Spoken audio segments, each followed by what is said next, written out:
Yeah, so initially it was going to be I'm just going to teach first aid to the public because I want the public to be confident when something Hmm. happens. And how it stemmed is that as a paramedic, when we get a call, we get our dispatch on the radio, and a lot of not a lot of times, but sometimes they'll say that resuscitation is denied. The bystander, no resuscitation is being done by bystanders.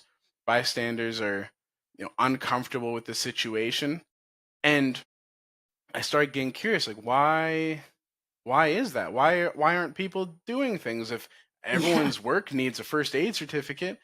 Technically, everyone should know how to do first aid. And Sure. it's like it's your Yeah. dad, it's your kid, it's your wife, it's your husband. Like why aren't you what are you doing? Hmm. And Hmm. I started looking into it, and turns out that just because you have a first aid certificate doesn't necessarily mean you're confident in bringing that information back Hmm. up in the spur of Hmm. the moment. Yep. That would be Y- me. All Yep. right, Hmm. yeah, it's like Yep. your Yep. adrenaline's skyrocketed. You're not used to this happening every day. It happens once in a lifetime for some people, Right. right? And Yeah. so your tunnel vision, you can't remember something that you learned this Hmm. two years ago because the first aid certificate lasts 3 years, and an 8 hour course where they just breeze through it, and Yes. and it's like, oh Yes. well, now you know first aid, go get them. Yeah. Yeah. It's like, well, do you? Do I know Right. first aid? And so Yeah. I was like, how can I my whole life so far, and I can see in the future, is dedicated to helping people. And I'm like, so how can I help? Because paramedics can only help when they get there. So how can I fix the before? Something happened, that sucks. There's a time in between something happened and the Hmm. paramedics get there. Yeah. How can I help them in that scenario? And that is Mm. how I got to this company. Is yes, I'm just originally I was gonna be like, I'll just teach first aid better than other people. And Hmm. like, Yeah. Yeah. there's an aspect of that. Yeah, yeah, sure. I come from a certain background, but come to find out, a lot of first aid training companies have people who come from a certain background. Then they all have that. Then I was like, okay, well, that still doesn't solve the issue of them being confident and comfortable in the moment. And so Hmm. now being, the last few months, I've started trying to, as a part of the company, trying to put together information and and not necessarily books, but trying to share and have something available to people that can make them more comfortable in the moment. So here's some more material to read. Here's some more material to soak in, some infographics, some this, some that. That's not necessarily the training, but Hmm. you can follow this. I'm working on doing videos of how to's that people can that watch Yeah. and like, okay, this is how I do this. I'm starting to break up into, because first aid is just here's everything you need to know about first aid. But some Huh. people, it's like I don't need to know all this stuff. But if I'm a new parent, guess what I am concerned of is first aid for Yeah. newborns, first aid for Choking. toddlers, Some of the. right? Yeah. Hmm. And so I'm trying to where I'm working on developing programs that are very specific, tailored to different people's needs, like first aid for sports, first aid for kids, first aid for newborns and babies and toddlers, first aid for the older folks, first aid for people with disabilities. And so now it gets people interested in, I don't need to know everything. Hmm. I just Hmm. need to know how to respond in these particular things that I care about. And it's like at some point, as a business, you have to figure out, what does the consumer want and provide them that. What do they care about and tailor your services to that. And so people don't really care about just getting trained in first aid other than that card so they can start Yeah. working. Because What they they have do, to. Hmm. because they have to. What they Yep. do care about is their kids. What they do care about is their aging parents who want to stay at home, and now they're coming over to visit and check on them every once in a while. And so Hmm. they're going to be more invested in learning, if I come over to my mom's place and Hmm. something happened, what can I Hmm. do then? And so I'm working on developing those programs that might not be, here's a card so you can work, but here's knowledge that you can have, that you care about, for the people that you care about. And so that if you know anything, I want you to do, that's the whole thing, is do something. Do something. If it's one thing, one thing, do something that will help. And if it's one thing, you did one thing more than 90% of people.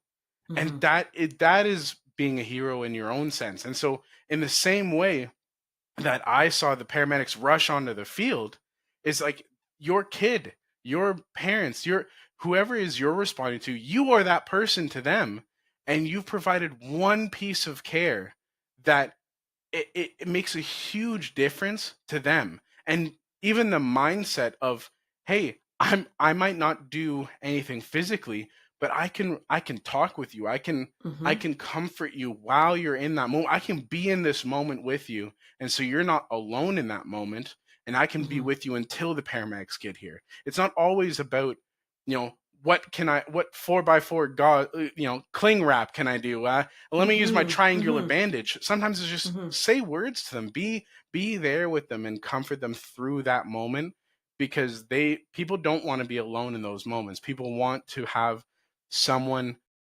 to either, I just want someone to know that I'm in pain. I want someone to care that I'm in pain. I want someone to be there with me through this. And so those are the kind of things that are foundational to the company. And so as I'm building it, as I'm, writing up a storm and researching how to package these things up, I want people to know that, it doesn't matter that you know everything. You don't have to know everything.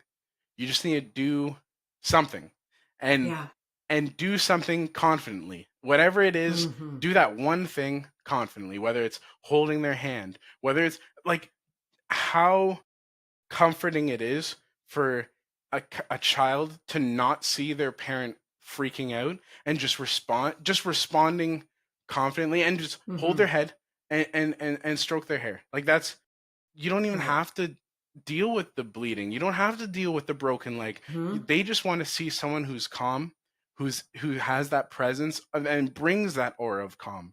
And that's really, I would say, about 50 to 70% of being a first responder is that calm, because that is what sets the stage for everything that happens next.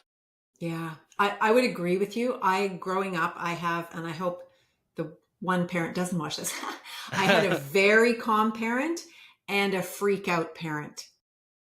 So which one did you want responding to something happening? Oh my gosh, yes, I 100%. Like, that's the thing. Like, I can so relate, because everything would just be. Now, I was dramatic, and I'd say, with my dad, I said we could walk in the house, and our head's been severed off and we're carrying it, and he'd be like, "Yeah, it's probably just a paper cut." Like, he was so calm. But it had a total calming effect. Like, it kept you from freaking out, because that, you're right, that calm energy is contagious, and you really crave that when you're freaking out. So I love that.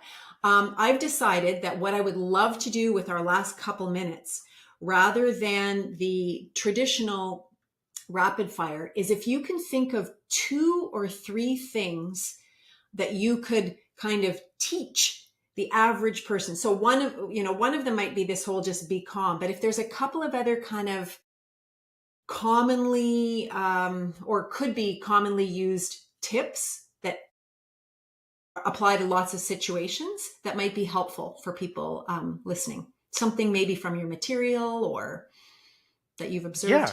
Yep. No, for sure. I would say one thing that's incredibly important that a lot of people either neglect or don't even know about until it becomes time to use it is get a proper first aid kit. Get something that has more than just a Band-Aid, more than just 4 Band-Aids. Get ones that have Band-Aids of different sizes. Get ones that have the wrap that you can wrap around a limb. Okay. Because cuts sometimes don't look like one straight line that's like really small. Mm. They can get weird. Things can get Mm-hmm. weird. Okay. The other thing that I would say is yes, bring the calm, but also I mean that's it. That can't be understated. It Mm. is be the calm that you want the other person to be, but Mm-hmm. also don't underplay it and be like, oh no, it's nothing. If it's serious, then it's Mm-hmm. serious. Sure. Call 911 and don't be afraid to call 911. The Mm-hmm. other thing that I would say that is helpful for anyone would be, I mean, my go-to is first aid kits and fire alarms. Like those are Mm. huge. Those Okay. are huge. And at the very least, if you don't feel comfortable doing first aid, no CPR. That that is it should be taught in schools. It should be mandatory that people know Mm-hmm. how to do CPR. I don't like the fact that we don't have a duty to respond. I think we should feel the need to help our fellow man. Yeah. That Yeah. should be I shouldn't Mm-hmm. feel like I'm one of the only people that feel this innate need to help people. Other people Yeah. just stand Yeah. by like, no, we should all feel the need to help our fellow human in whatever Mm-hmm. way we can. And Mm-hmm. at the base level, let's just try and keep them alive, learn CPR. So Mm. get Okay. a good first aid kit Mm-hmm. and learn CPR. And maintain knowing CPR and being comfortable at least trying. Mm-hmm.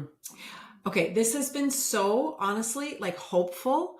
One, learning about the community paramedics, that's amazing. Good. And I love that you found this sort of missing piece, this it really circles back to that time when the person's hurt on the field and there was this gap in time where nobody was doing anything, right? Yeah, oh, it And does. It does. Look and at that. no, I know. And now at this time you're like, okay, there's this time, even if paramedics get there very quickly, like even if it's 2 minutes, which is incredible, right? That's still 2 minutes of Yeah, whatever, right? which feels like an Like, eternity for that which person. for the person, yeah, if Yeah. they're in crisis. So learning some things that people could do that, well, could literally be life saving.